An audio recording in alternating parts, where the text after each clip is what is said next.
చిరమాలిన్యం ఇది. ఏమిది? చిరమాలిన్యం. చిరమాలిన్యము అనే చిర అంటే చాలా, మాలిన్యము అంటే మురికి. చాలా కాలం నుంచి పేరుకుపోయినటువంటి మురికినే చిరమాలిన్యం అని అంటారు. ఈ చిరమాలిన్యం అనే పాఠాన్ని రాసినటువంటి కవి షేక్ ఖాజా హుస్సేన్. ఈ షేక్ ఖాజా హుస్సేన్ మనలో చాలా మంది, మన మనుషుల్లో ఒక మురికి ఉంది. చాలా కాలం నుంచి మన బుద్ధిలో మురికి పేరుకుపోయి ఉంది. ఆ మురికిని పోగొట్టవలసినటువంటి ఆవశ్యకత ఎంతగానో ఉందని చెప్పి దేవిప్రియగా పేరు పొందినటువంటి ఖాజా హుస్సేన్ గారు ఈ విధంగా వచన కవిత రూపంలో ఒక పాఠాన్ని చెప్పబోతున్నారు.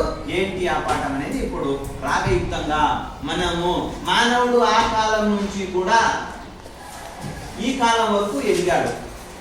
ఆ కాలంలో ఏ విధంగా ఉన్నాడు, ఈ కాలంలో ఇంత ఎదిగాడు అంటే ఎక్కడో చిన్నవాడైనటువంటి మానవుడు ఆకాశాన్ని అందుకుంటున్నాడు.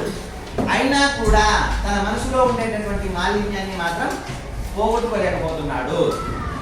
ఆ అంశమే ఈరోజు మన పాఠము. ఆకాశానికి భూమికి మధ్య అవతరించా గగన డమరు కలయని అడవిని ఊయలలు మించే రాయు రాగాలన్నీ విన్నా ఓరు జలపాతాల బృందాకాలని అవతరించాము సిగ్గు తెలిసి ఆకులు ధరించం నల్లని మలచి ఆయుధాలుగా చెప్పుకున్నాం. సాటి జంతువులను ఆకలి చంపి ఆకలి తీర్చుకున్నాము. సాటి జంతువులను చంపి ఆకలి తీర్చుకున్నాం. మాటలు నేర్చుకున్నాం, లిపులు కూర్చుకున్నాం, దేవుళ్ళను సృష్టించుకున్నాం.